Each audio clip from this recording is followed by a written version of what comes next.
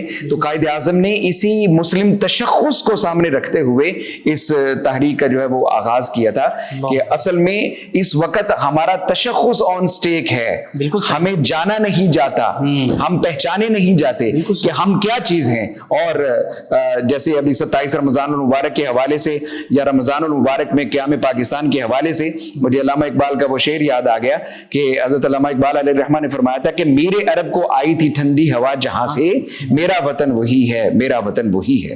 اور خاص ہے ترکیب میں قوم رسول ہاشمی. یہ کس طرف ہے سارے معاملات؟ یہ دیکھیے ڈاکٹر صاحب، بالکل وطن کی محبت یہ بھی ضروری ہے، لیکن اسلام صرف وطن کی محبت تک نہیں رہتا. علامہ اقبال علیہ الرحمہ نے ہی اس کا ذکر کیا تھا کہ جو قوم ہے وہ وطن سے نہیں ہے، وہ مذہب سے ہے.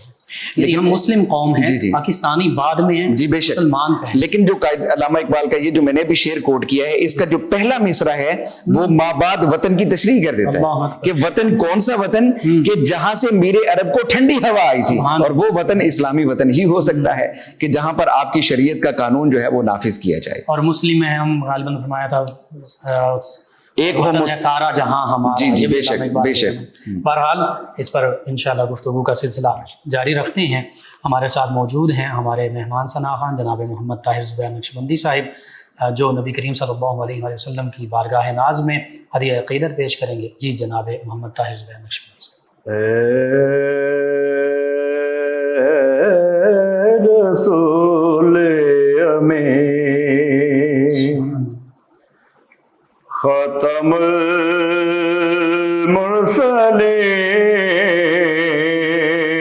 المرسلین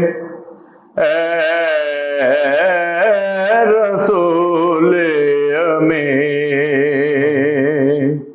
ختم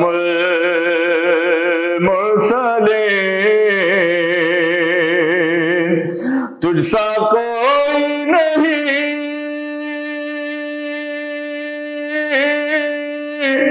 تجھ سا کوئی نہیں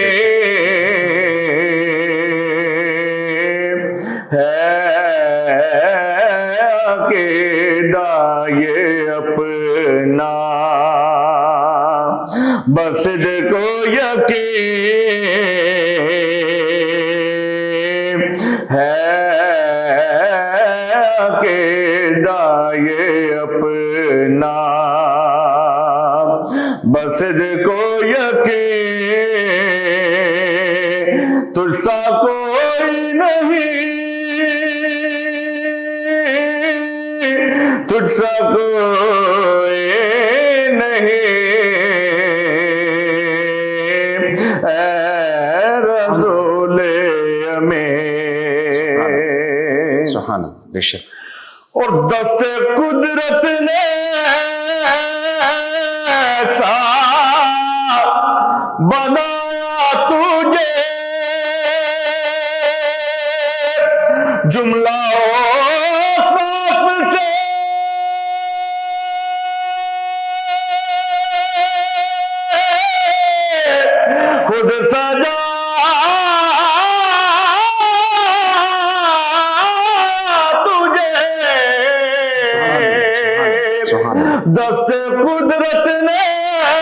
ایسا بنایا تجھے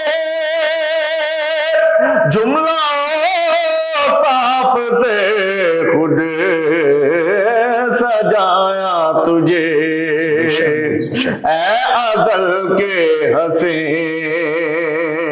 اے ابد کے حسین اے ازل کے حسین اے ابد کے حسین تجھ سا کوئی نہیں تجھ سا کوئی نہیں اے رسول امین اور بزم کونین پہلے سجائی گئی پھر تیری ذات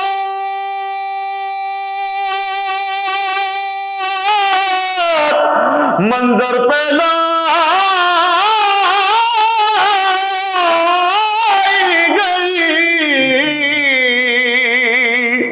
بزم کونین پہلے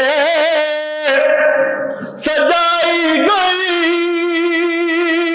پھر تیری ذات منظر پہلائی گئی سید الاولین سید الاخرین سید الاولین سید الاخرین تجھ سا کوئی نہیں تجھ سا کوئی نہیں اے رسول امین بے شک اور تیرا سکہ رواں کل جہاں پہ ہوا اس زمین پہ ہوا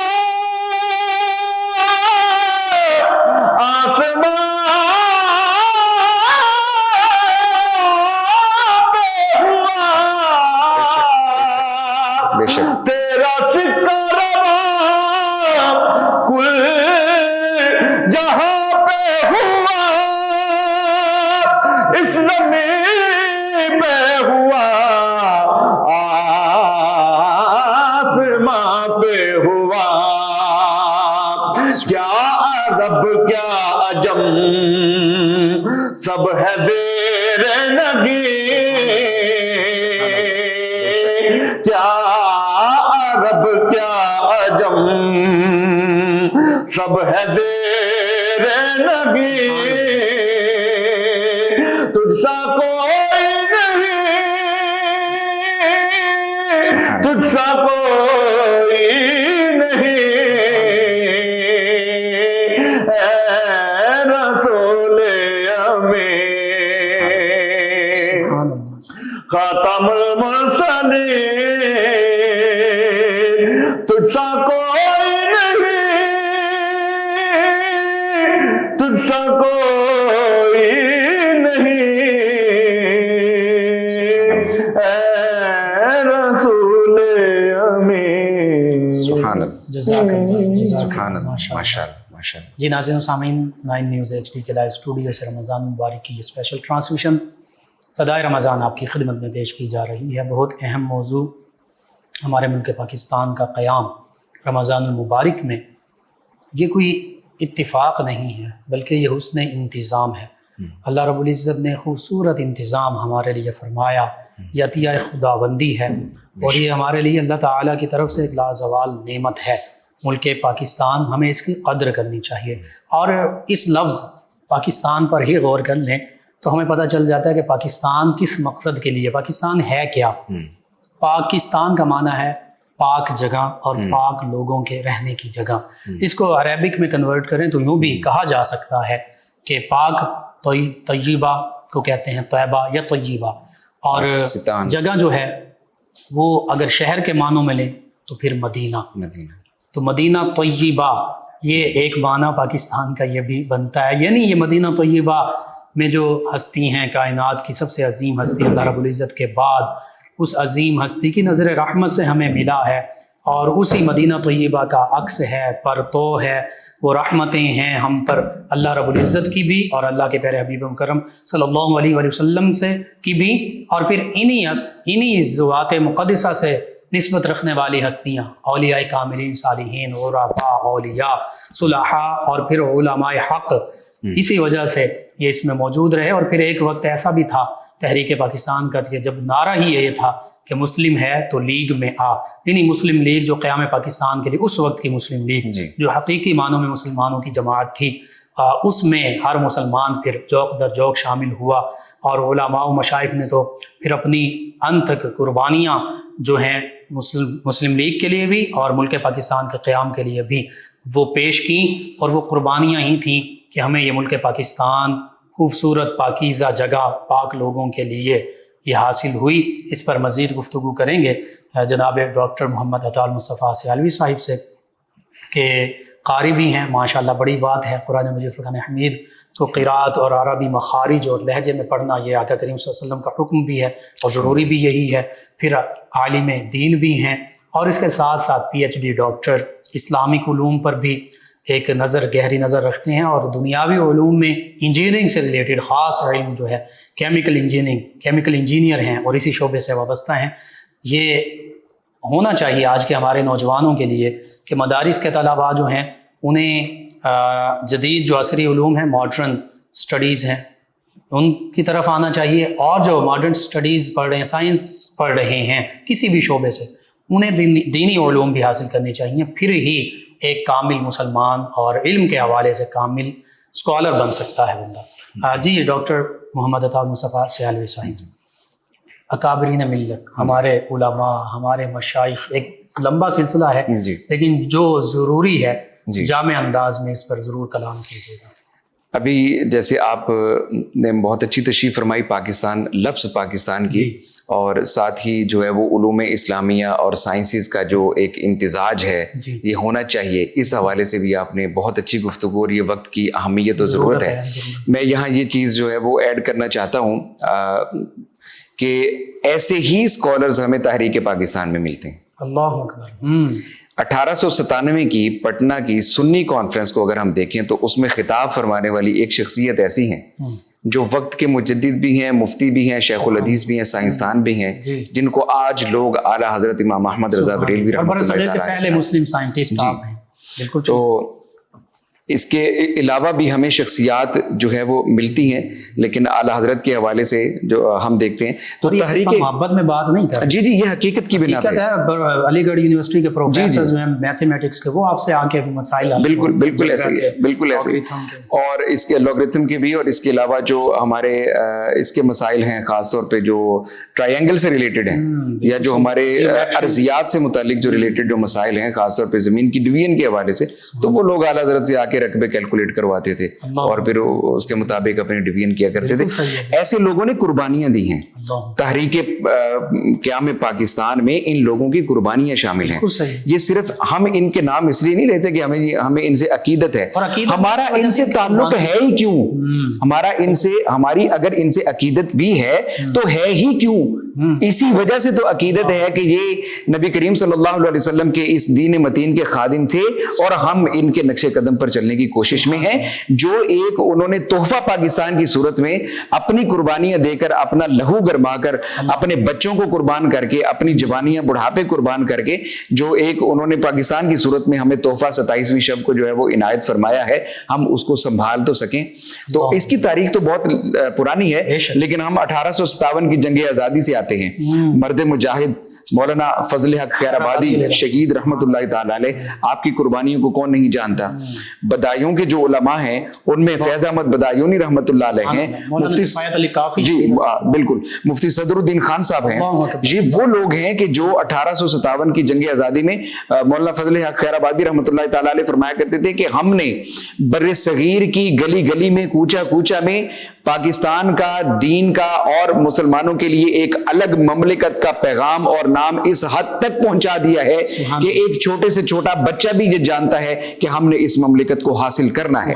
پھر ان لوگوں پر جو ظلم کیا گیا, جو تشدد کیا گیا, پھر ان لوگوں پر جو نہتے ان کے اوپر جو فائرنگ کی گئی, ان کا جو قتال کیا گیا, کالا پانی بھیجا گیا, کالے پانی میں بھیجا گیا, کیا کیا بعض کا زہر کا معاملہ ہوا, بعض کا تو وہ کھانے میں جو سور جو ہے اس کا معاملہ کیا گیا. جی ایسے ہی. اور پھر یہاں سے پھر ہم جو ہے ہمارے اکابر جو ہیں انہوں نے سنی کانفرنس کی ایک بنیاد رکھی, جس کا پہلا اجلاس 1857 میں پٹنہ میں ہوتا ہے. آل انڈیا سنی کانفرنس تھی, اور اس میں بلکہ اس کو آل انڈیا بھی چلے نام کی حد تک تو ہم کہہ سکتے ہیں, ورنہ یہ ایک انٹرنیشنل سنی کانفرنس تھی, جس میں ہم دیکھتے ہیں کہ مدینہ شریف سے جو ہے وہ قطب مدینہ مولانا ضیاء الدین شاہ صاحب رحمۃ اللہ تعالی علیہ جیسی شخصیات بھی مابعد میں شامل ہیں, اور آپ کے علاوہ بھی مطلب عرب سے شخصیات جو ہیں وہ اس تحریک میں شامل ہیں. بیسیکلی یہ ایک انٹرنیشنل آپ کہہ لیں کہ سنی کانفرنس ہے, لیکن چونکہ اس کا قیام انڈیا میں ہوا تھا اس لیے اس کا نام انڈیا آل انڈیا سنی کانفرنس کے طور پر. ایک کنکلوژن ہمیں 1946 کی آل انڈیا سنی بنارس کانفرنس, اس سے پہلے اگر ہم جاتے ہیں 1925 کی جو بنارس جو آل انڈیا سنی کانفرنس ہے اس میں آ جائیں, پھر اس کے بعد تسلسل ہے 1930 میں پھر جو علامہ اقبال کا خطبہ بڑا مشہور ہے وہ بھی اسی کانفرنس میں اس کے اینول جو ہے وہ جلسے میں تھا. اس کے بعد 1935 کی کانفرنس میں آ جائیں, پھر 1940 کی قرارداد مقاصد میں آ جائیں, پھر 1941 میں عثمانیہ یونیورسٹی میں آ جائیں, پھر 1945 میں آپ ایڈورڈز کالج پشاور میں چلے جائیں, پھر 1946 میں آپ بنارس کی کانفرنس میں آ جائیں جہاں محدثی کچھوچوی رحمۃ اللہ تعالی علیہ نے خطبہ استقبالیہ میں کہا تھا کہ اب ہم اس اسٹیج پر ہیں کہ اگر جناح پیچھے ہٹتے ہیں تو ہٹ جائیں, مگر ہم خدا کے اس قانون کے نفاذ کے لیے جس مملکت پاکیزہ کی طرف بڑھ چکے ہیں ہم یہاں سے پیچھے نہیں ہٹ سکتے. اور اگر یہاں پہ دیکھا جائے تو پیر آف مانکی شریف, پیر عبد الرحیم شاہ صاحب رحمۃ اللہ علیہ, پیر برچونڈی شریف والے جو پیر ہیں, بڑے واشگاف الفاظ میں انہوں نے کہا کہ ہم قائد اعظم کے ساتھ ہیں ہی اس لیے کہ ہم مملکت خداداد پاکستان اسلام کے نام پر چاہتے ہیں, شرعی بنیادوں کے اوپر جہاں پر قوانین رکھے جائیں, جہاں نفاذ اسلامک لیجسلیشن کا ہو, اسلامک جیورسپروڈنس کا ہو, ہم وہ مملکت چاہتے ہیں. اگر اس میں ہمارے ساتھ دھوکہ ہوتا ہے تو سب سے پہلے چھوڑنے والے بھی ہم ہوں گے, اور یہ وہ وقت ہے کہ جب یہ لوگ کمزور ہیں بظاہر. اور آپ دیکھیں خواجہ محمد قمر الدین سیالوی حضور شیخ الاسلام رحمۃ اللہ تعالی علیہ غریب نواز, آپ کی شخصیت کو دیکھیں کہ ایسٹ ویسٹ پنجاب کا جو وزیر اعلیٰ ہے خضر ریاض ٹیوانہ, اس کی طرف سے جب آپ کو پیشکش کی جاتی ہے تو آپ بڑے واضح الفاظ میں یہ فرماتے ہیں کہ پہلے تو آپ کمشنر سرگودا کی طرف سے بھیجا گیا جو ٹائٹل اس کو پھاڑ کے پھینک دیتے ہیں کہ مجھے تو یہ ٹائٹل چاہیے ہی نہیں. آج بھی درگاہ سال شریف میں اگر ہم جاتے ہیں تو قائد اعظم کی جو خط و کتابت ہے آپ کے خطوط ہمیں ملتے ہیں جو حضور شیخ الاسلام کے ساتھ ہے.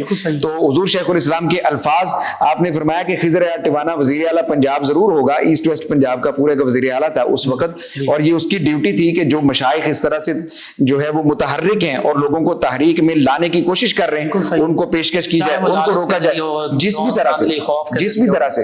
تو حضور شیخ الاسلام خواجہ محمد قمر الدین سیالوی رحمۃ اللہ علیہ نے فرمایا تھا کہ میں نے اللہ تبارک و تعالیٰ کے 99 ناموں میں خضر ریاض ٹیوانہ کہیں نہیں پڑھا, تو یہ خدا تو ہو نہیں سکتا. تو اس لیے یہ جدوجہد دیکھیے آج کے دور میں اگر ہم دیکھیں اس پیراڈائم میں دیکھیں کہ جہاں ہمارے پاس ایک آزاد ملک بھی موجود ہے, ہم پھر بھی اتنی واضح اور سیدھی بات نہیں کر سکتے. ہم ڈرتے بھی ہیں, ہمارے اوپر خوف کا تسلط بھی ہوتا ہے اور ہمیں دبایا بھی جاتا ہے. لیکن آپ یہ دیکھیں کہ یہ وہ بزرگ ہیں کہ جن کے پاس ابھی کوئی آزاد مملکت نہیں ہے, ابھی اگر ان کے اوپر تسلط ہے تو انگریز کا ہے, اور اغیار قابض ظلم ہو سکتا ہے اور ہوا بھی ہے. ماقبل مشائخ کے ساتھ جو معاملہ ہوا ہے صرف انہی واشگاف الفاظ میں سیدھی سادھی بات کرنے کی بنا پہ جو ان کے ساتھ معاملہ ہوا ہے اور نہتے جو ان کو شہید کیا گیا, یہ ساری باتیں سامنے ہونے کے باوجود جو ہے وہ صدر الافاضل مولانا نعیم الدین مراد آبادی رحمۃ اللہ علیہ آپ بنارس کی کانفرنس کے منتظم اعلیٰ تھے, اور حضرت مولانا سید احمد سید کاظمی صاحب رحمۃ اللہ علیہ 15 لوگوں کی جو ایک شریعہ بورڈ جو وہاں پہ بنایا گیا اس میں حضرت مولانا سید دیدار علی شاہ صاحب جیسے لوگ, حضرت سیدنا مولانا سید احمد قادری رحمۃ اللہ تعالی علیہ بول برکات آپ جیسے لوگ, حضرت مولانا پیر سید امین الحسنات جیسے لوگ, حضرت سید احمد سید کاظمی صاحب رحمۃ اللہ تعالی علیہ جیسے لوگ, اور بدایون کے علماء اور دیگر جو بریلی شریف کے علماء, یہ سارے لوگ کو